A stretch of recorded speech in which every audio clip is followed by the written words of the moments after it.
सतीश, माझा आवाज तुझ्यापर्यंत पोहोचतोय?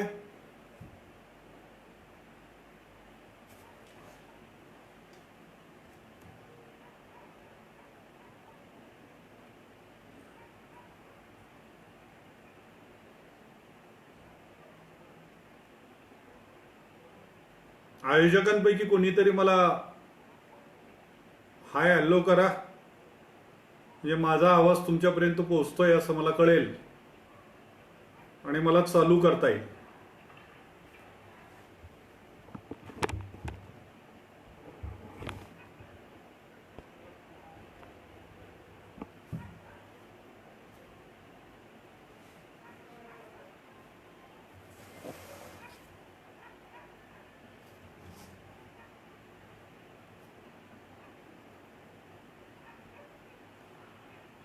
सतीश, सुरू करायचं?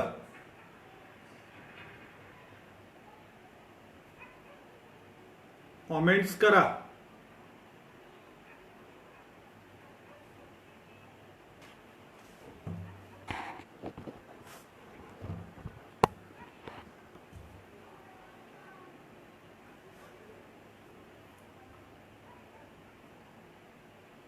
सतीश,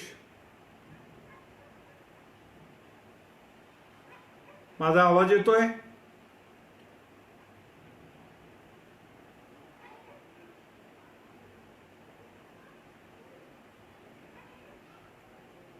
कोणीतरी मला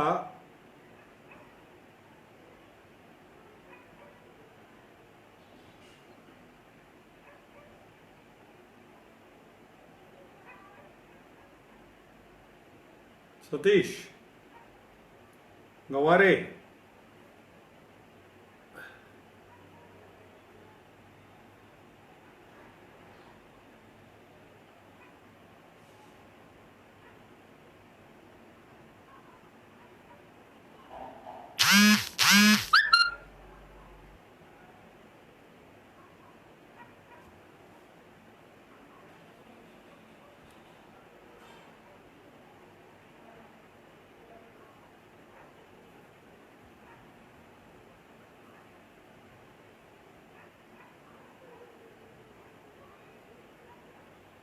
कोणीतरी मला हाय हॅलो काहीतरी करा की.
ओके, सुरू करू. आज आपण पुरोगामी विचारमंच नाशिक यांनी आयोजित केलेल्या ऑनलाईन फेसबुक लाईव्ह व्याख्यानमालेला आजच्या सत्राला मी सुरुवात करतो. लाईव्ह असलेल्या सर्व मान्यवरांना माझा जय भीम, लाल सलाम. मित्रांनो, पुरोगामी विचार मंचाचे आमचे बंधू डॉक्टर मारुती कसाब यांनी मला या व्याख्यानासाठी निमंत्रित केलं. पुरोगामी विचार मंचाचे comrade Ashok Ufade, doctor Maruti Kasab, doctor Somnathji Kadam, Joshilataiji Lomte, doctor Pralhadji Dudhane आणि या सगळ्या लाईव्ह कार्यक्रमासाठी टेक्निकल बाबी सांभाळणारा सतीश गवारे,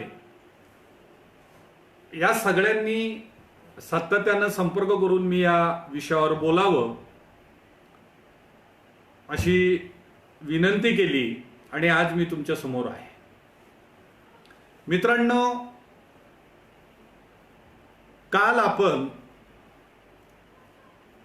भारतीय आधुनिक भारतातल्या शिक्षण, समाज, सांस्कृतिक, राजकीय आणि सगळ्याच क्षेत्रातल्या क्रांतीचे अग्रदूत, आधुनिक भारतातले अग्रदूत क्रांतिबा महात्मा ज्योतिराव फुले यांच्या जयंती दिन साजरा केला. आज महात्मा सम्राट अशोकांची जयंती आहे आणि 14 तारखेला भारतरत्न प्रज्ञासूर्य डॉक्टर बाबासाहेब आंबेडकरांची जयंती आहे. मी प्रथमतः पुरोगामी विचारमंच नाशिकच्या सर्व कार्यकर्त्यांना धन्यवाद देऊ इच्छितो, कारण सध्या जी स्थिती भारतात आणि त्यातल्या त्यात महाराष्ट्रात निर्माण झालेली आहे, संपूर्ण समाज ढवळून निघालेला आहे. अत्यंत अस्थिर अशी अवस्था झालेली आहे. शिक्षण, आरोग्याचा प्रश्न जेवढा गंभीर झालेला आहे त्याही पेक्षा अधिक गंभीर प्रश्न सध्या महाराष्ट्रामध्ये आणि भारतामध्ये एज्युकेशनचा, शिक्षणाचा झालेला आहे. आणि अशा काळामध्ये आपण ही व्याख्यानमाला घेतो आणि शिक्षणाच्या विचारावर, म्हणजे भारतातलं शिक्षण जवळजवळ भांडवलदार जी व्यवस्था आहे, भांडवली व्यवस्था, आणि उच्च जात वर्गीय जी लोक आहेत त्यांच्या घशात घालण्याचं काम विद्यमान सरकारनं केलेलं आहे. राष्ट्रीय शैक्षणिक धोरण हे त्याचा उत्तम असा पुरावा आहे. आणि अशा काळात आपण महात्मा ज्योतिराव फुलेंच्या क्रांतिकारी शिक्षण विचाराचा विचार करतो आहोत.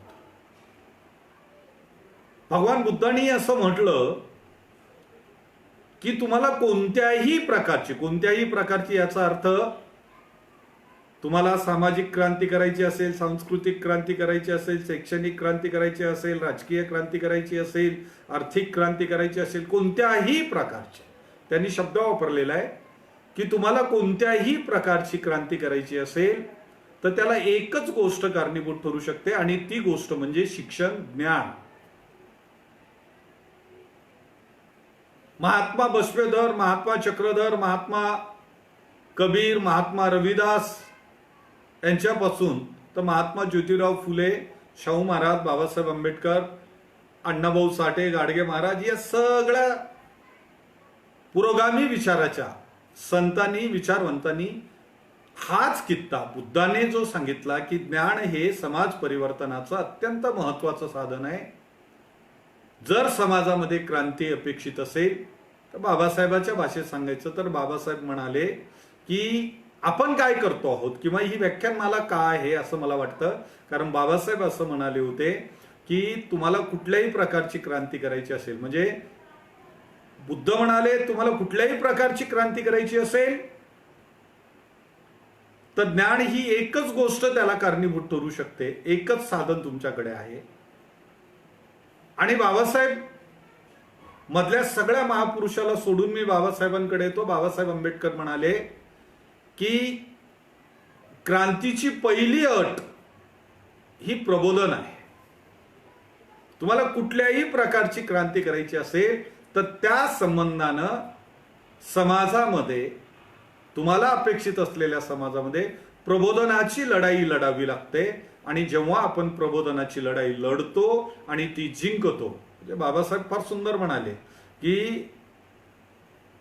क्रांतीचा विचार करणारी माणसं जगामध्ये अल्प असतात, अल्पसंख्य असतात. त्यांनी प्रबोधनाची लढाई लढायची असते आणि स्वतःला बहुसंख्याकात कन्वर्ट करायचं असते, परावर्तित करायचं असते. आणि जेव्हा तुम्ही प्रबोधनाची लढाई सर्व शक्तीनिशी लढून स्वतःला बहुसंख्याकात कन्वर्ट करता, परावर्तित करता, त्यावेळेला क्रांती होण्याची शक्यता असते, क्रांतीची शक्यता निर्माण होते, असं बाबासाहेब आंबेडकर म्हणाले. मला वाटतं पुरोगामी विचार मंचाचा हा जो कार्यक्रम आहे, हा कार्यक्रम, ही व्याख्यानमाला, ही बाबासाहेबांच्या या विचाराला अनुसरून क्रांती हवी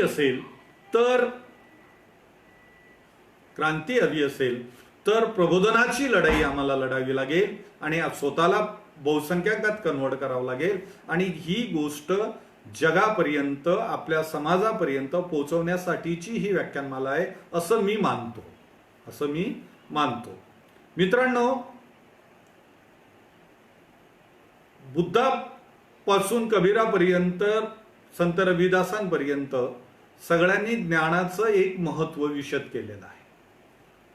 आणि महात्मा ज्योतिराव फुलेंनी विद्येविना मती गेली हे एका चरणामध्ये इथल्या तमाम शूद्रातिशूद्र स्त्री पुरुषांच्या दारिद्र्याचं, दुःखाचं, दैन्याचं, अज्ञानाच्या अंधाराचं कारण विशद केलेलं आहे आणि त्यावर उपाय सुचवलेला आहे. म्हणजे थोडक्यात महात्मा ज्योतिराव फुल्यांचं विद्येविना मती गेली हे चरण, हे तुम्हा आम्हा सगळ्यांच्या दारिद्र्याचं निदान करणारं आणि निदान करून त्यावर उपाय सुचवणारं असं हे चरण आहे. आणि त्या अर्थाने आपल्यासाठी हे चरण अत्यंत महत्वाचं आहे. महात्मा ज्योतिराव फुल्यांना आयुष्यामध्ये, जीवनामध्ये बहुजनांच्या, इथल्या शूद्रांच्या, त्यांच्या भाषेत सांगायचं अतिशूद्रांच्या जीवनातलं दारिद्र्य, दैन्य, अवमान, माणूसपणाला विलुप्त झालेली ही माणसं पाहिली. आणि त्यानंतर त्यांना ज्या वेदना झाल्या, त्या वेदना त्यांना असह्य झाल्या. म्हणजे महात्मा ज्योतिराव फुल्यांना आपल्या मित्राच्या लग्नातून हकलून दिलं, हा एक कारण त्याचं असू शकतं. पण महात्मा ज्योतिराव फुल्यांना हजारो असे अनुभव आलेले होते आणि त्या हजारो अनुभवातून महात्मा ज्योतिराव फुल्यांनी काही निर्णय घेतले होते. महात्मा ज्योतिराव फुल्यांनी 1 जानेवारी 1848 पहिली मुलींची शाळा काढली. त्याआधी गवंडे गुरुजींना घेऊन महात्मा ज्योतिराव फुले आणि सावित्रीबाई फुले नगर मधल्या फरारबाई ज्या आहे त्या मॅडमच्या शाळेला भेट दिली. भेट देऊन त्यांना भेटल्या, बोलल्या, तिथलं अनुभव घेतलं, तिथं शिक्षणाचं सारं व्यवस्था कशी संचलित होते, चालते याचा अनुभव घेतला. आणि तिथून जाऊन महात्मा ज्योतिराव फुलेंनी पहिली मुलींची शाळा सुरू केली. ते 1848 1 जानेवारी 1848 ही भारताच्या इतिहासातली अद्वितीय अशी क्रांती होती. कारण इथली समाज व्यवस्था, इथली जाती व्यवस्था, म्हणजे किती मजेशीर किस्सा आहे हो. म्हणजे भारत हा विसंगतीने भरलेला, भारताची जाती व्यवस्था, धर्मव्यवस्था, इथली सारी व्यवस्था कशी आहे, विसंगतीने भरलेली अशी व्यवस्था आहे. म्हणजे विद्येची दैवत ही स्त्री आहे असं पुराणकार सांगतात. पण स्त्रियांना शिक्षणाची बंदी आहे. म्हणजे तुम्ही मालक आहात पण तुमच्या घरात प्रवेशाला तुम्हाला बंदी आहे. तुम्ही मालक आहात पण तुमच्या शेतीतलं एक कणीस तोडून त्याचा ओरडा खायला तुम्हाला बंदी आहे. किती विसंगती आहे. म्हणजे एक तर स्त्रियांना शिक्षणाची बंदी आहे हे खोटं असलं पाहिजे, नाही तर दुसरी तर सरस्वती विद्येची दैवत आहे हे खोटं असलं पाहिजे. पण तमाम ब्राह्मणी धर्मशास्त्र, ब्राह्मणी वेद पुराण उपनिषद ब्राह्मण्यक ही सगळी ग्रंथ ही विसंगतीने अशी भरलेली आहे. आणि तीच विसंगती तुम्हाला ज्ञानाच्या क्षेत्रात बघायला मिळते. जे महात्मा ज्योतिराव फुल्यांचा कार्यकाळ आणि महात्मा ज्योतिराव फुल्यांची शिक्षण क्रांती ही महत्वाची कशासाठी ठरते, एका कवी प्रकाश नावाचे कवी आहे त्यांनी फार सुंदर म्हटलंय कि कोई सही कर रहा हो तो आप उसका समर्थन करो, और आपको अगर लगे कोई भी सही नहीं कर रहा है तो आप वो खुद करो. महात्मा ज्योतिराव फुल्यांनी बघितलं की एवढ्या दयनीय अवस्थेतून इथला शूद्र अतिशूद्र स्त्री पुरुष जात आहेत, पण याची कोणालाही तमा नाही, काळजी नाही, पर्वा नाही. आणि मग महात्मा ज्योतिराव फुल्यांनी खुद करोचा पर्याय निवडला आणि महात्मा ज्योतिराव फुले आपल्या क्रांतिकार्याला पुढे आले. मी काही मुद्दे तेवढे सांगणार आहे. पहिली गोष्ट आहे, महात्मा ज्योतिराव फुलेंनी 1848ला पहिली मुलींची शाळा काढताना जे पहिलं भाषण दिलेलं आहे ते त्या भाषणाच्या प्रस्तावनेमध्ये महात्मा ज्योतिराव फुले फार सुंदर म्हणतात. कारण महात्मा ज्योतिराव फुल्यांचा स्त्री शिक्षणाचा विचार, महात्मा ज्योतिराव फुल्यांचा शूद्रातिशूद्रांच्या शिक्षणाचा विचार हा केवळ कुठल्या तरी जातीचा वर्गाच्या शिक्षणाचा विचार नव्हे, तर महात्मा ज्योतिराव फुले इथली जनता, इथला समाज म्हणजे देश आहे. कारण देश रस्त्यांनी, दगडाविटांनी, इमारतींनी, डोंगरांनी, दऱ्यांनी बनत नसतो, तर तो देश हा त्या देशातल्या नागरिकांनी बनत असतो, त्या देशातल्या जनतेनी बनत असतो. आणि संपन्न देश तो असतो ज्या देशातली जनता संपन्न असते, ज्या देशाचे नागरिक संपन्न असतात, जिथली माणसं संपन्न असतात. आणि ज्या देशातली माणसं संपन्न तो देश संपन्न, आणि ज्या देशातली माणसं दरिद्री भिकार तो देश भिकार. आणि हे ओळखून महात्मा ज्योतिराव फुलेंनी मुलींची पहिली शाळा काढली. आणि पहिली शाळा काढत असताना महात्मा ज्योतिराव फुलेंनी जे भाषण दिलं ते भाषण अत्यंत महत्वाचं आहे. आणि त्या भाषणामध्ये महात्मा ज्योतिराव फुले फार सुंदर गोष्ट सांगतात. ते काय म्हणतात, जे लोक, बघा किती सुंदर विचार आहे, जे लोक या देशाच्या सुखाची व कल्याणाची काळजी बाळगतात, म्हणजे ज्या लोकांना असं वाटतं या देशात सुख नांदावं, ज्या लोकांना असं वाटतं या देशातल्या जनतेचं आणि या देशाचं कल्याण व्हावं, त्याची काळजी जे लोक बाळगतात त्यांनी हा देश उत्तम अवस्थेत, म्हणजे जे काळजी बाळगतात त्यांनी हा देश जर उत्तम अवस्थेत न्यायचा असेल तर त्यांनी सगळ्यात पहिली गोष्ट काय केली पाहिजे, तर इकडच्या बायकांच्या स्थितीकडे लक्ष दिलं पाहिजे. प्लेटो म्हणाला होता की एखाद्या देशाची संस्कृती किती ग्रेट आहे हे जर तुम्हाला तपासायचं असेल तर त्याचा मापदंड काय, त्या देशातल्या स्त्रियांची अवस्था काय हे तपासा, म्हणजे त्या देशाची संस्कृती किती श्रेष्ठ आहे हे तुम्हाला कळेल. महात्मा ज्योतिराव फुले काय म्हणतात की ज्या लोकांना या देशाच्या सुखाची व कल्याणाची काळजी जे लोक बाळगतात त्यांनी, ज्यांना हा देश उत्तम अवस्थेत आणावासा वाटतो, तो उत्तम अवस्थेत यावा असं वाटतं, त्यांनी पहिल्यांदा इथल्या स्त्रियांच्या स्थितीकडे, त्यांच्या परिस्थितीकडे अवश्य लक्ष दिलं पाहिजे. आणि त्यासाठी हरेक प्रकारचा प्रयत्न करून त्या स्त्रियांना विद्या शिकवली पाहिजे. कारण स्त्रियांना विद्या शिकवल्याशिवाय, म्हणजे महात्मा ज्योतिराव फुले यांचं त्याच भाषणामध्ये एक सुंदर वाक्य आहे की आईच्या योगाने मूल संस्कारी होते म्हणून मुलींची शाळा घातली.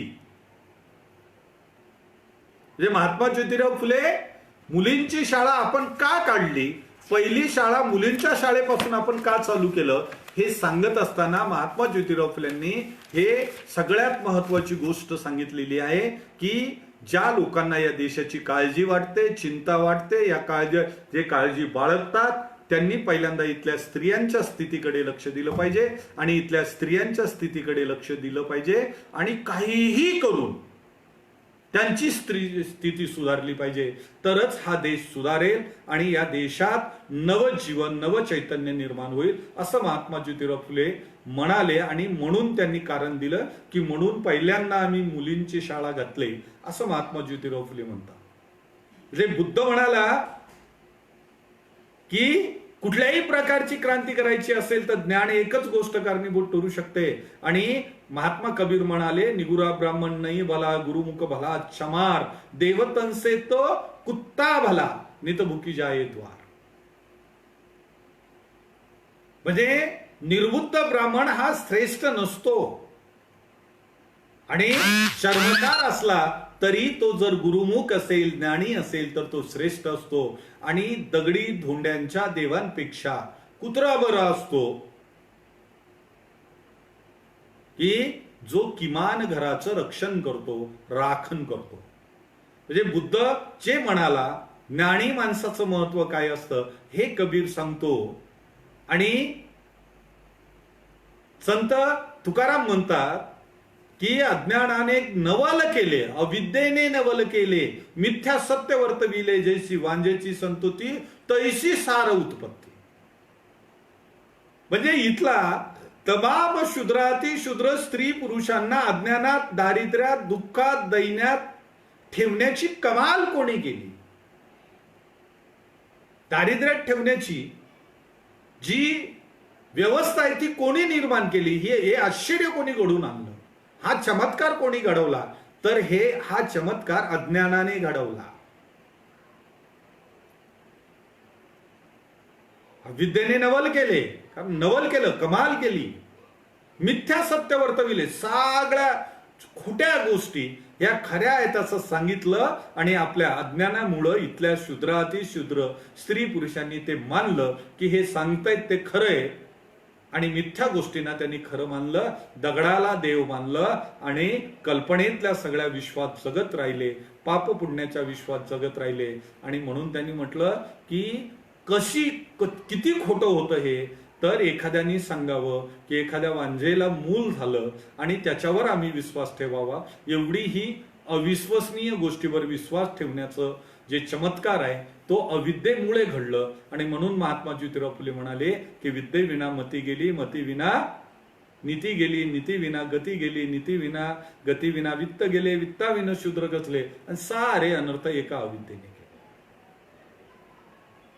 विद्ये आमचे शिक्षक फार सुंदर शिकवतात. मी एका शाळेत असं सहज वर्गासमोरून जाताना कुणीतरी हे विद्येविना मती गेली सांगत होतं. त्यामुळे विद्येविना मती गेली म्हणजे बुद्धी गेली. मला एकदम झटका बसला. मी म्हटलं थोडं एक मिनिट खिडकीच्या बाजूला थांबून ऐकावं. आणि तो सांगत होता की मती म्हणजे बुद्धी कशी असते, अमुक असते, तमुक असते. बिचारा जीव तोडून शिकवत होता. नंतर मी त्या शाळेचा मी स्वतः पदाधिकारी असल्यामुळं मग सगळ्या शिक्षकांना घेऊन बसलो की तुम्ही कुठल्या डिक्शनरीमध्ये, कुठल्या शब्दकोशामध्ये मतीचा अर्थ बुद्धी हा घेतलेला. महात्मा ज्योतिराव फुल्यांना विद्येमध्ये मुळे मती गेली या चरणामध्ये मतीचा अर्थ बुद्धी अपेक्षित आहे का, तर असं नाही. महात्मा ज्योतिराव फुल्यांना विद्येमुळं मती गेली. या मती या शब्दाचा अर्थ महात्मा ज्योतिराव फुल्यांना विचार करण्याची क्षमता असा आहे. तुम्ही शिकला नाही तर तुम्ही विचार करण्याची तुमची शक्यता खूप कमी असते. बघ, ते शिक्षण नुसतं फॉर्मल एज्युकेशन असलं पाहिजे, शाळेत जाऊन शिकलं पाहिजे असं नाही. पण ज्ञानाच्या प्रक्रियेत तुम्ही गेला पाहिजे.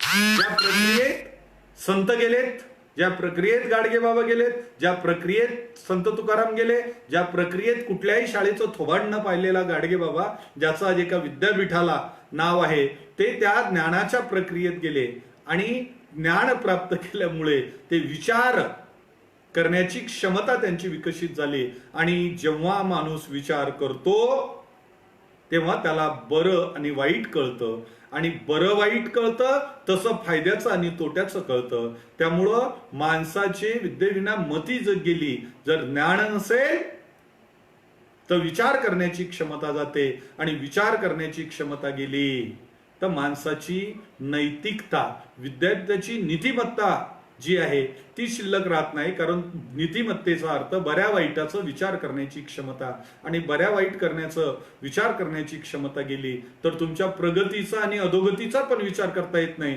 आणि प्रगती अधोगतीचा नीटपणे विचार न केल्यामुळं अर्थकारण बिघडतं, आणि अर्थकारण बिघडलं तर माणसाचं दारिद्र्य येतं. आणि हे सगळं मूळतः ज्ञानामुळे घडतं, अज्ञानामुळे घडतं. आणि म्हणून यातून बाहेर पडायचं असेल तर तुम्हाला ज्ञान म्हणजे बुद्धाने सांगितलेलं की कुठल्याही क्रांतीसाठी ज्ञान हे एकमेव गोष्ट कारणीभूत ठरू शकते.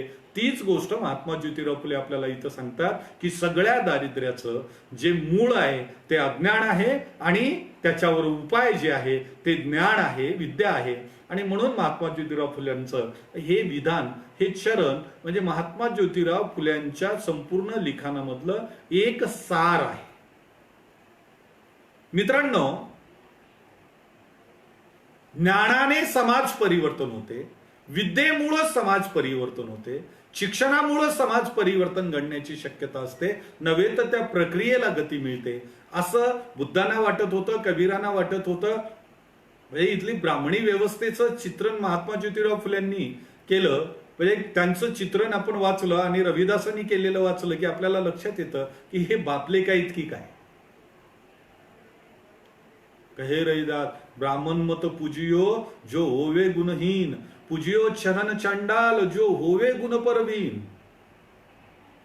ब्राह्मण मत पूजियो जो होवे गुणहीन, म्हणजे जो ज्ञानी नाही त्या ब्राह्मणाचं पूजन करू नका.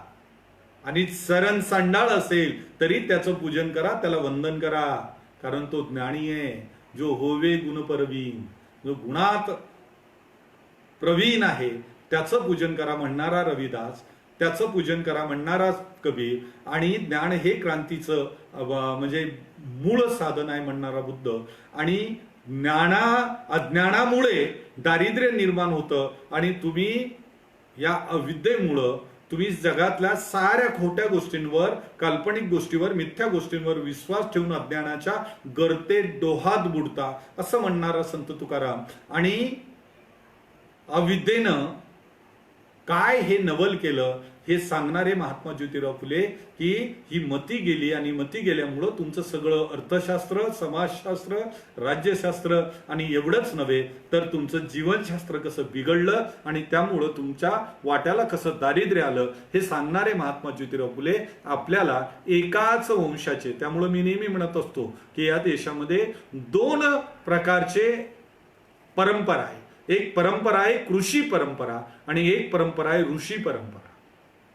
ऋषी परंपरेबद्दल मी बोलणार नाही की 3.5 रुपयाची, ₹1.25 रुपयाची, आण्याची, 2 आण्याची पोती त्याच्या पंजोबाने, खापर पंजोबाने घेतली असेल, ती पोती घेऊन तीच पोती रटून समाजाला सांगून पोट भरणाऱ्या, कष्टाविना पोट भरणाऱ्या लोकांची व्यवस्था जी आहे ती ऋषी व्यवस्था. आणि मातीशी इमान राखून कष्ट करून जगणाऱ्या आणि सगळ्यांना जगायला लागणारी साधनं उपलब्ध करून देणारा जो वर्ग आहे, त्यात मग महात्मा बळी, बुद्ध, कबीर, रविदास, फुले, शाहू आंबेडकर, छत्रपती शिवाजी महाराज, जिजाऊ, संभाजी महाराज, आणि इथपासून म्हणजे फुले, शाहू आंबेडकरांपासून तर कॉम्रेड अण्णाभाऊ साठे, वारकरी संप्रदायातले काही संत, संत गाडगे बाबा तुकडोजी महाराज इथपर्यंतची सगळी संत ही या कृषी परंपरेचे वाहक आहेत. आणि ऋषी परंपरेच्या वाहकांना मी सांगायची गरज नाही, टिळकांपासून सारी लोक तुम्ही बघितलेली आहे. आणि त्यांनी सातत्यानं इथल्या शूद्रांच्या शिक्षणासाठी विरोध केलेला आहे. महात्मा ज्योतिराव फुलेंच्या कार्याला विरोध केलेला आहे. आणि बाबासाहेब आंबेडकरांना सुद्धा हा विरोध त्यांनी करावा लागलेला आहे, सोसावा लागलेला आहे. मित्रांनो, या सगळ्या संतांनी, या सगळ्या विचारवंतांनी, सगळ्या महात्म्यांनी एकच गोष्ट आपल्याला सांगितली की ज्ञान हे समाज परिवर्तनाचं महत्वाचं हत्यार आहे आणि त्याचा उपयोग करून तुम्ही समाज परिवर्तन करू शकता. आणि म्हणून समाजामध्ये क्रांती घडवायची असेल तर ज्ञान ही एकमेव महत्वाची गोष्ट आहे, एकमेव महत्वाचं साधन आहे, हत्यार आहे. हे जसं बुद्धांपासून सगळ्या महापुरुषांनी सांगितलं तीच गोष्ट महात्मा ज्योतिराव फुलेंनी आपल्यात रुजवण्याचा प्रयत्न केला. महात्मा ज्योतिराव फुलेंनी ज्ञानाच्या कन्सेप्ट उभ्या केल्या, ज्ञानाच्या संकल्पना सांगितल्या, ज्ञानाच्या व्याख्या सांगितल्या. मला ह्या महात्मा ज्योतिराव फुलेंनी सांगितलेल्या ज्ञानाच्या व्याख्या जरी तुमच्यापर्यंत माझ्या माध्यमातून पोहोचल्या तरी खूप महत्वाचं कार्य झालं असं मी समजेल. कारण आपण ज्ञान कशाला म्हणायचं ही गोष्ट अत्यंत महत्वाची आहे. तेव्हाही महत्वाची होती, आजही महत्वाची होती. आजही आपल्या सुंदर अशी जोडी चप्पल घडवणाऱ्या, झाडाची डाळ्या तोडून त्यापासून फळा बनवणाऱ्या, सुंदर असे स्वच्छतेची साधनं बनवणाऱ्या, औडभर असलेल्या शेतात या काठापासून त्या काठापर्यंत नीट कुठलाही दोरी न टाकता आणि कुठलंही चुना न टाकता सरळ तात काढणाऱ्या शेतकऱ्याला, कष्टकऱ्याला, सुतार असेल, लोहार असेल, चांभार असेल, कुंभार असेल, मातंग असेल, हे वेगवेगळी कामं करणारे वेगवेगळे बलुतेदार, अलुतेदार यांच्या कुठल्याही कार्याला इथे ज्ञान म्हणण्याची परंपरा अस्तित्वात नाही. मग ज्ञान कोणतं? तर ज्यांच्याकडे पुस्तकी ज्ञान आहे, ग्रंथाचं ज्ञान आहे, ज्यांच्याकडे इथल्या काय त्याला म्हणायचं पोथीचं ज्ञान आहे, धर्माचं ज्ञान आहे, हे ज्ञानी. आमचे पूर्वज कोणाला ज्ञानी म्हणत होते? जे माणसाला जगण्यासाठी लागणारी साधनं उभी करतात आणि माणसाचं जीवन सुंदर करायचा प्रयत्न करत असतात, त्याला आमचे ते करणारं जे कार्य आहे त्याला आमचे महापुरुष आणि आमचे पूर्वज ज्ञान म्हणत गेले. आणि त्यामुळं आमच्या डोक्यामध्ये आजही आम्ही प्राध्यापक असेल, शिकलेली माणसं असतील, शिक्षक असेल, डॉक्टर असेल, इंजिनियर असेल, या लोकांना ज्ञानी लोक मानतो. पण शेतकऱ्याला मी नेहमी म्हणत असतो, एखाद्या प्राध्यापकानं शेतात जाऊन उभं राहायचं, आऊत धरायचं, सरळ 1 तास काढून दाखवायची, म्हणजे तो किती ज्ञानी आहे ते कळेल. आणि मग आपल्या लक्षात येतं की मी माझ्या विषयातला पारंगत असेल, मी माझ्या विषयातला ज्ञानी असेल, पण त्या शेतीतला ज्ञानी जो एका दाण्यापासून 1000 दाणे करून संपूर्ण विश्व जगवण्याची क्षमता ठेवणारा जो शेतकरी आहे, तो शेतकरी हा आपल्यापेक्षा एका क्षेत्रात फार प्रगत असा ज्ञानी आहे. त्याला झाडाकडचा पानाचा रंग बघितलं की कुठला आजार उद्या येणार आहे हे कळतं, झाडावर कुठला रोग पडणार आहे कळतं. चप्पल ठोकणारा, कातडी कमवणाऱ्या माणसाला ही कातडी किती महत्वाची आणि किती दिवस याची चप्पल चालू शकते हे कळते, ही किती सुंदर कसलेली आहे हे त्यांना कळतं. म्हणजे त्यांचं ज्ञान न मानण्याची परंपरा इथल्या ब्राह्मणी व्यवस्थेनं आमच्यामध्ये जे रुजवलेली आहे. त्यामुळं संत रविदास फार सुंदर म्हणाले की ब्राह्मण काय नेतो? मान हरे, धन हरे, लेसावे मतीची. हे रविदास, ब्राह्मण मत तुझी. संत रविदास काय म्हणतात की काय करत असतो? ब्राह्मणी व्यवस्था तुमचं काय घेऊन जाते? तुमचा सन्मान घेऊन जाते, तुमचा पैसा घेऊन जाते आणि सगळ्यात महत्वाची गोष्ट तुमची विचार करण्याची क्षमता घेऊन जाते. त्यामुळे आजही आम्हाला, आमच्यासह सगळ्या समाजाला पुस्तकी ज्ञान हेच ज्ञान असतं. या व्यवस्थेतून बाहेर पडायची गरज आहे आणि त्या व्यवस्थेतून आम्ही जोपर्यंत बाहेर पडणार नाही तोपर्यंत आम्हाला खऱ्या अर्थानं ज्ञानी लोकांच्या, प्रबुद्ध लोकांचा भारत बनवता येणार नाही. आणि म्हणून मला महात्मा ज्योतिराव फुल्यांनी ज्या ज्ञानाच्या व्याख्या सांगितलेल्या आहे, संकल्पना सांगितलेल्या आहे, ते शिकलेल्या लोकांनी समजून घेणं खूप गरजेचं आहे असं वाटतं. मित्रांनो, महात्मा ज्योतिराव फुल्यांनी पहिली गोष्ट, ज्ञान कशाला म्हणावं, ज्ञान काय आहे, कशाला ज्ञान म्हणावं हे सांगताना महात्मा ज्योतिराव फुले म्हणाले की ज्ञान म्हणजे व्यक्ती व समुदायाला स्वत्व व अस्तित्व प्राप्त करून देत. कशाला ज्ञान म्हणावं? माणसाला, म्हणजे व्यक्तिगत माणसाला आणि मानवी समूहाला, मग ते स्त्रिया असतील, पुरुष असतील, शूद्र असतील,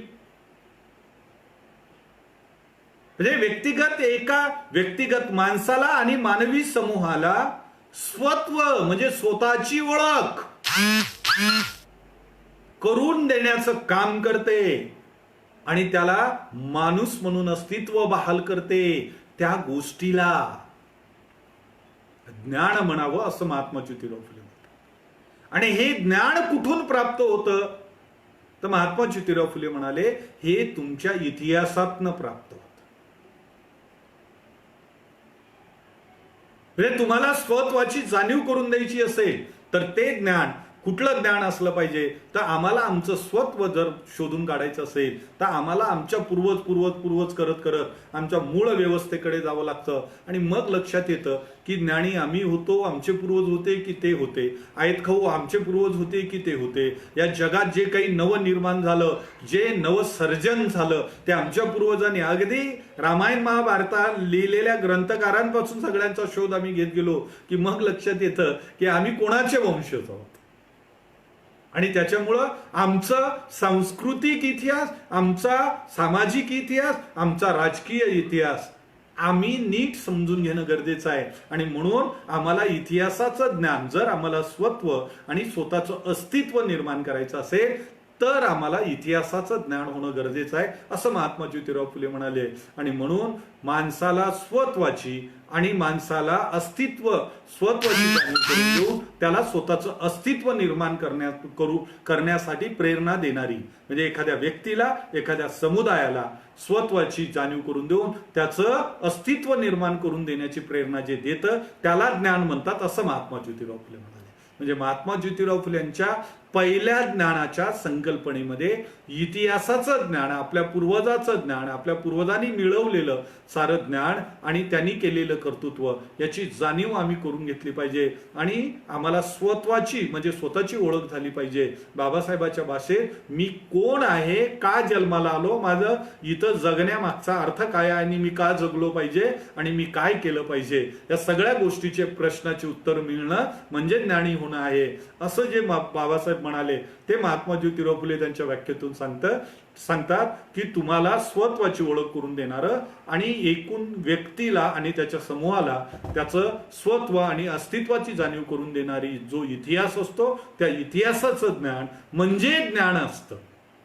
मग तो इतिहास केवळ राजकीय नसतो तर तो सांस्कृतिक असतो, सामाजिक असतो आणि ते ज्ञान आपण सगळं स्वीकारणं ही पहिली ज्ञानाची व्याख्या महात्मा ज्योतिराव फुलेंनी, म्हणजे आता आपल्या लक्षात येईल की आमच्या मेंदूत मधलं आमच्या स्वत्वाची जाणीव करून देणारा अख्खा इतिहास पुसून टाकण्याचं काम इथल्या ब्राह्मणी व्यवस्थेनं केलं.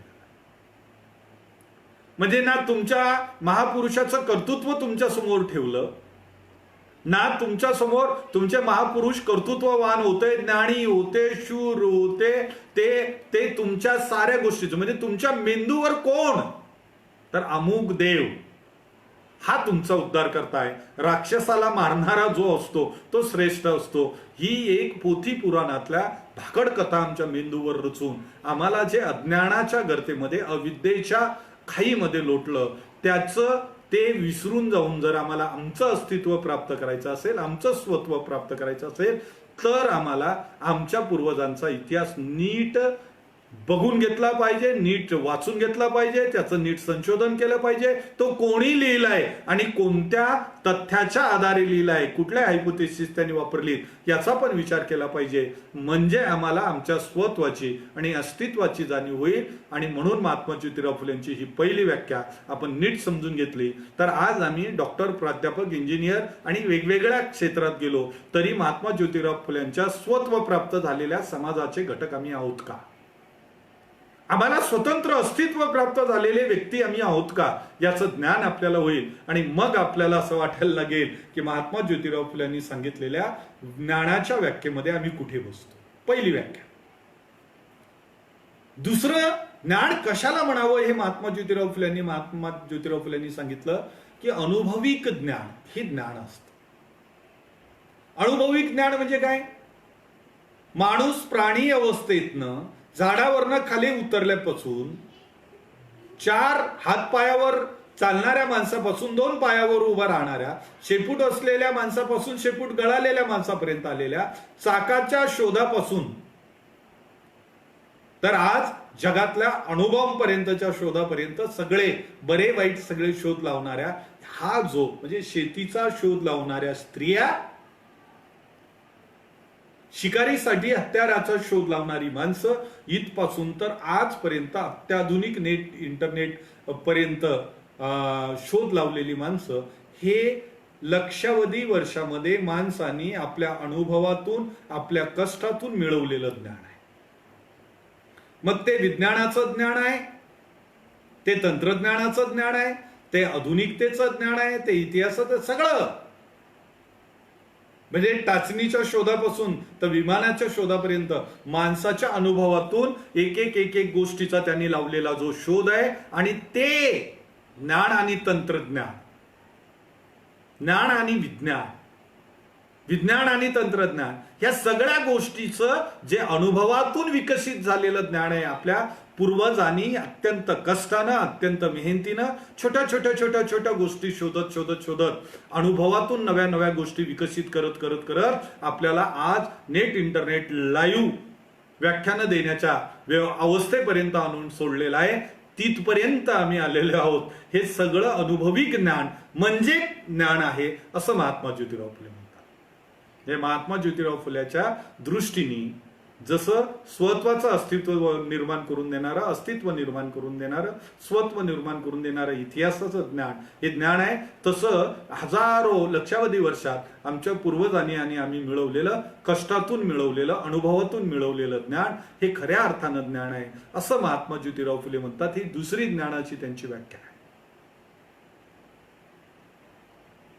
जगन्मिथ्या आणि ब्रह्मसत्य हे सांगणाऱ्या पहिल्या शंकराचार्यांनी आणि इथल्या सगळ्या पुराण ग्रंथांनी, इथल्या सगळ्या धर्मग्रंथांनी, बाबासाहेबांचं विधान फार महत्वाचं आहे.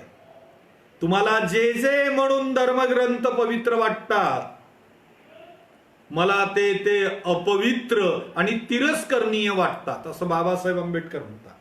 वाज शूद्रपूर्वी कोण होते? ग्रंथाच्या प्रस्तावनेतच बाबासाहेब सांगतात की तुम्हाला जी म्हणून ग्रंथ, ब्राह्मणी व्यवस्थेला उद्देशून ते म्हणतात, जी म्हणून ग्रंथ तुम्हाला पवित्र वाटतात आणि पूजनीय वाटतात, आदरणीय वाटतात, ती ग्रंथ मला अपवित्रही वाटतात आणि तिरस्करणीय वाटतात. त्याचं कारण बाबासाहेब पुढे देतात. कारण त्या साऱ्या ग्रंथांमध्ये आमची गुलामी दडलेली आहे.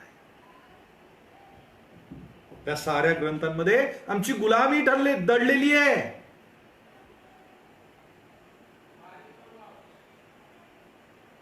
महात्मा ज्योतिराव फुले त्यासाठी महत्वाची गोष्ट आहे. तुम्हाला पूजनीय वाटत असेल, इथल्या भाकड कथा पूजनीय वाटत असेल, रामायण महाभारत पूजनीय वाटत असेल, इथली देवी देवता पूजनीय वाटत असेल, इथल्या राक्षसांना मारणारा, एका राक्षसाला मारून देव झालेला प्रत्येक दैवत तुम्हाला पूजनीय वाटत असेल, मला वाटत नाही. तुमचा वेद वाटत नाही, उपनिषद वाटत नाही, ब्राह्मणिक वाटत नाही, मला हे पूजनीय याच्यासाठी वाटत नाही की माझ्या तमाम शूद्रातिशूद्र स्त्री पुरुषांची आणि माझ्या बांधवांची गुलामी त्यात दडलेली आहे, माझी गुलामी त्यात दडलेली आहे असं बाबासाहेब आंबेडकर म्हणतात. ही गोष्ट आपण समजून घेतली पाहिजे. म्हणून महात्मा ज्योतिराव फुले काय म्हणाले, ही धर्मग्रंथ, या भाकडकथा, या पुरणकथा हे ज्ञान नाहीये. कलावती लीलावती, समुद्रातलं जात, बुडालेलं जात, वर आणलेलं जहाजन, त्यात सत्यनारायणाची कथा, हे ज्ञान नाहीये असं महात्मा ज्योतिराव फुले म्हणतात. महात्मा ज्योतिराव फुले म्हणतात म्हणजे आमच्या मेंदूला एवढा गुलाम आणि एवढा काल्पनिक जगात, एवढ्या पुराण कथांच्या जगामध्ये नेऊन टाकलं की आम्ही अनुभवी ज्ञान विसरून गेलो. आणि नव्हे तर अनुभवी ज्ञान आमच्या पूर्वजांनी आमच्यापर्यंत आणलं. त्या अनुभवी ज्ञान जगत असलो, त्याच्या आधारे जगत असलो तरी त्याला ज्ञान म्हणणं मात्र आम्ही बंद केलं. आणि म्हणून महात्मा ज्योतिराव फुले म्हणतात की आमच्या पूर्वजांनी वर्षानुवर्ष समग्र मानवी सभ्यतेनं, मानवी सभ्यता जी आहे, मानवी संस्कृती आहे, यांना हजारो वर्षाच्या प्रक्रियेनंतर जमा केलेलं निसर्गाचं व भौतिक व्यवहाराचं जे ज्ञान आहे, हे ज्ञान म्हणजे अनुभवी ज्ञान आहे. आणि म्हणून महात्मा ज्योतिराव फुले अनुभवी ज्ञानाची दुसरी व्याख्या सांगतात, म्हणजे स्वत्व आणि अस्तित्वाची जाणीव देणारं ज्ञान आणि अनुभवी ज्ञान. आणि तिसरी गोष्ट महात्मा ज्योतिराव फुल्यांनी जे सांगितलं की इथल्या धर्मव्यवस्थेनं, इथल्या अज्ञानानं, अंधश्रद्धेनं, इथल्या जाती व्यवस्थेनं आम्हाला ज्या गोष्टीपासून अत्यंत दूर ढकललं. महात्मा ज्योतिराव फुले म्हणाले ज्ञान कशाला म्हणावं? महात्मा ज्योतिराव फुले म्हणाले माणसा माणसातला सहसंबंध विहित करणारं जे ज्ञान असतं त्याला ज्ञान म्हणावं. माणसा माणसातले स्नेहभाव वाढून माणसा माणसामध्ये बंधुभाव वाढवणार, माणसाला माणसाशी जोडणाऱ्या ज्या गोष्टी असतात ते ज्ञान असतं. मग तुमच्या लक्षात येईल जाती व्यवस्था ही अज्ञानाचं मूळ आहे. इथली धर्मव्यवस्था हे अज्ञानाचं मूळ आहे. कारण हे माणसं माणसापासून तोडतात, माणसांना हिंसक बनवतात, माणसांना दंगलखोर बनवतात, माणसाला माणसाबद्दल स्नेहभाव निर्माण न होणारा बनवतात. आणि म्हणून महात्मा ज्योतिराव फुले म्हणतात की माणसा माणसातले जे संबंध आहेत ते विहित करणारं, निश्चित करणारं, माणसानं माणसावर प्रेम केलं पाहिजे. जगाच्या पाठीवरचं कुठलंही माणूस विश्वबंधुत्वाची जी भावना आहे ती विकसित करणाऱ्या ज्या ज्या गोष्टी आहेत त्या साऱ्या गोष्टी म्हणजे ज्ञान आहे असं महात्मा ज्योतिराव फुले म्हणतात. ही गोष्ट आपण समजून घेतली पाहिजे. म्हणजे महात्मा ज्योतिराव फुल्यांच्या ज्ञान, क्रांतिकारी ज्ञानाचं सूत्र जर आपल्याला समजून घ्यायचं असेल तर ते महत्वाचं आहे. एक, माणसाला त्याच्या स्वत्वाचं, अस्तित्वाचं जाणीव करून देणारी जे ज्ञान आहे, जे शिक्षण आहे त्याला ज्ञान म्हणावं. माणसाने हजारो वर्षातून आपल्या अनुभवातून आणि भौतिक व्यवहारातून मिळवलेलं जे ज्ञान आहे त्याला ज्ञान म्हणावं. आणि माणसा माणसातले सहसंबंध विहित करणाऱ्या ज्या गोष्टी आहेत त्याला ज्ञान म्हणावं असं महात्मा ज्योतिराव फुले म्हणतात. महात्मा ज्योतिराव फुल्यांच्या ह्या ज्ञानाच्या 3 संकल्पना आपण जर नीट समजून घेतल्या की मग आपल्या लक्षात येतं की महात्मा ज्योतिराव फुल्यांचं ज्ञानाची प्रक्रिया का स्त्रियांपासून चालू होते, का स्त्रियांपासून.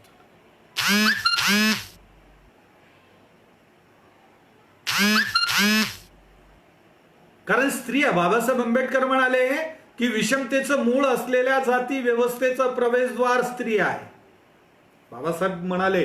आणि म्हणून महात्मा ज्योतिराव फुलेंनी ते प्रवेशद्वार जे आहे ते जर नीट प्रबोधित केलं,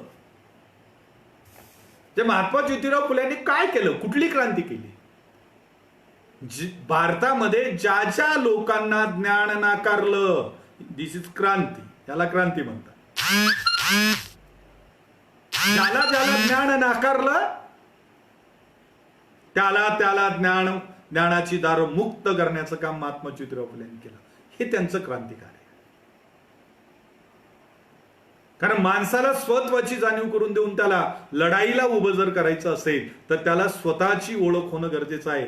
हे महात्मा ज्योतिराव फुलेंनी जाणलं. आणि म्हणून सगळ्यात महत्वाची गोष्ट जर काय असेल तर महात्मा ज्योतिराव फुलेंनी शिक्षणाचं तंत्र कोणतं वापरलं, ब्राह्मणी व्यवस्थेनं ज्ञानाचं तंत्र कोणतं वापरलं, तर सातत्यानं माणसाचा मेंदू हा गुलाम राहिला पाहिजे, तो विचारशील झालाच नाही पाहिजे, तो विचार करणारा निर्माणच झाला नाही पाहिजे. यासाठी आपलं सारं कसब ब्राह्मणी व्यवस्थेनं हे तंत्र वापरून इथल्या संपूर्ण बहुजन समाज, संपूर्ण शूद्रातिशूद्र स्त्री पुरुषांना त्यांचा मेंदू गुलामीत, कर्मकांड असतील, अज्ञान असेल, धर्मग्रंथ असेल, पूजापाठ असेल, पाप पुण्य असेल, जाती व्यवस्था असेल, इथली धर्मव्यवस्था असेल, या सगळ्या गोष्टीमध्ये त्यांचं मेंदू जकडून टाकलं.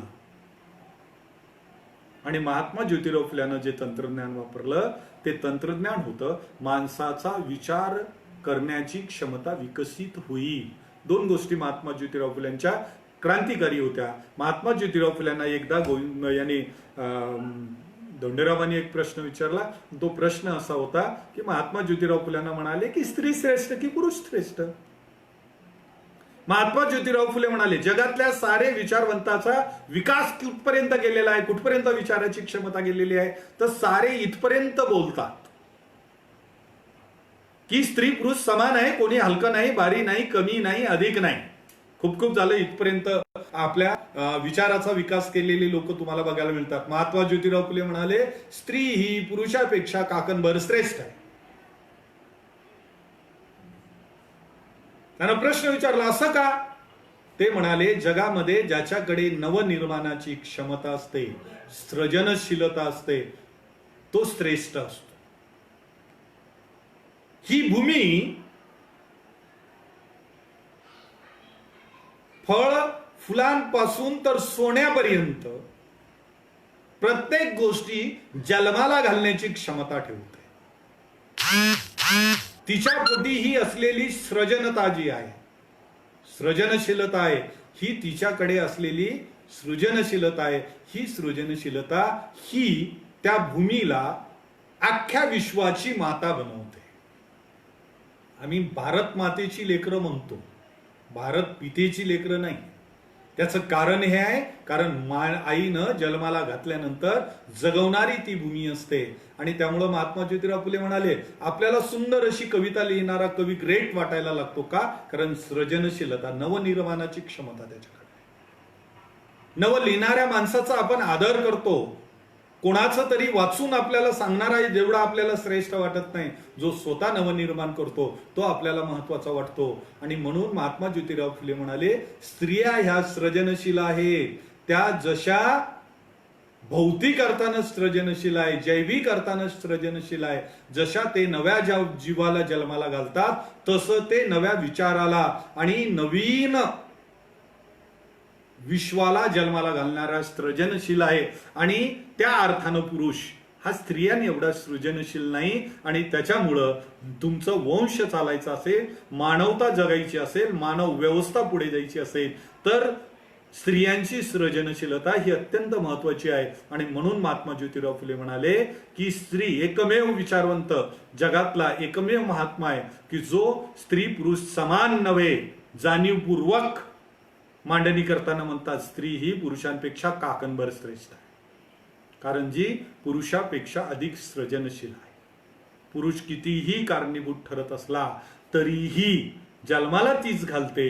आणि त्यामुळं मानवाचा वंश आणि मानवी जीवन हे पुढे पुढे जात राहतं. म्हणून स्त्री श्रेष्ठ आहे. महात्मा फुलेंच्या एक तत्वज्ञान क्रांतिकारी आहे की स्त्री ही पुरुषापेक्षा श्रेष्ठ आहे. एक दुसरी गोष्ट, महात्मा ज्योतिराव फुले विद्येविना मती गेली याचा अर्थ महात्मा ज्योतिराव फुल्यांच्या एकूण कार्यामध्ये सगळ्यात महत्वाचं काम काय आहे तर विचार करणारा समाज निर्माण करणं, मती असलेला समाज निर्माण करणं. विचारी समाज जेव्हा निर्माण होतो, एका कवीनं एका शायरानं फार सुंदर म्हटलं की ना सोचने से आदमी मर जाता है. म्हणजे माणूस जेव्हा विचार करतो आम्ही जिवंत आहोत, पण जिवंत आहोत हे कधी ठरतं जब आदमी सोचता है. जेव्हा तो विचार करतो, त्याच्याकडे विचार करण्याची क्षमता असते, तेव्हा तो जिवंत असतो.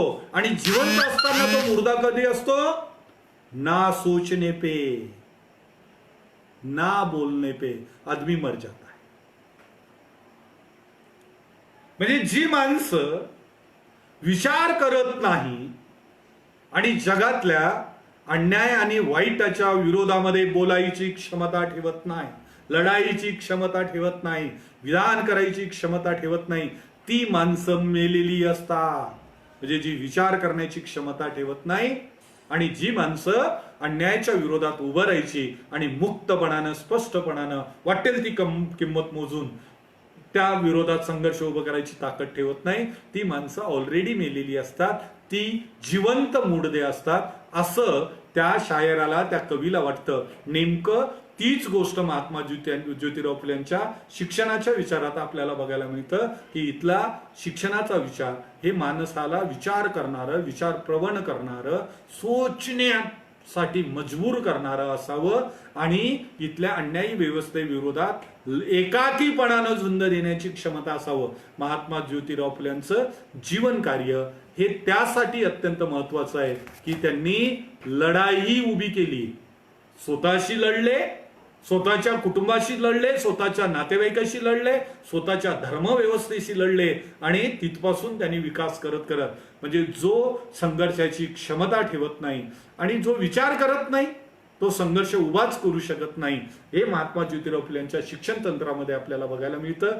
ही गोष्ट जर आम्ही समजून घेतली तर मग महात्मा ज्योतिराव फुले आणि सावित्रीबाई फुले यांचं आमच्या जीवनामधलं जे मौलिक काम आहे, महात्मा ज्योतिराव फुले आणि सावित्रीबाईंचं शिक्षणाचा जो विचार आहे तो किती महत्वाचा, किती श्रेष्ठ आणि किती मोलाचा होता हे आम्हाला समजतं. मला असं वाटतं आजच्या दिवशी महात्मा ज्योतिराव फुल्यांच्या ह्या 3 ज्ञानाच्या शिक्षणाच्या व्याख्या जरी आम्ही समजून घेतलं तरीही खूप होईल आणि खऱ्या अर्थानं त्यांना आदरांजली होईल, श्रद्धांजली होईल, खऱ्या अर्थानं त्यांना वंदन होईल, खऱ्या अर्थानं त्यांचं जयंती साजरी झाली असं होईल. मित्रांनो, आपण ह्या सगळ्या गोष्टी करत असताना ज्या गोष्टी महत्वाच्या आहे त्या गोष्टी अत्यंत महत्वाचं आहे की आम्ही स्वत्व प्राप्त करून देणारी माणसं झालेले आहोत का, आम्हाला अस्तित्व आहे का, आम्ही आमच्या समूहाला, आमच्या जातीला, आमच्या कुटुंबाला, आमच्या समाजाला अस्तित्व प्राप्त करून देण्यासाठी काही करू शकलो आहोत का, ह्या गोष्टी आम्ही जर नीटपणे समजू शकलो नाही तर अत्यंत दुर्दैवी अशी गोष्ट घडेल असं मला वाटतं. आणि इथे माझ्याकडे लाईन गेलेली आहे त्यामुळे मी इथं थांबतो. पुन्हा एकदा सगळ्यांना महात्मा ज्योतिराव फुले, भारतरत्न डॉक्टर बाबासाहेब आंबेडकर आणि महात्मा सम्राट अशोकांच्या जयंतीच्या सदिच्छा व्यक्त करतो. पुरोगामी विचारमंचाच्या सगळ्या कार्यकर्त्यांना धन्यवाद देतो. मारुती कसाब हा आमचा जो लहान भाऊ आहे त्याला धन्यवाद देतो आणि थांबतो. जय भीम, लाल सलाम.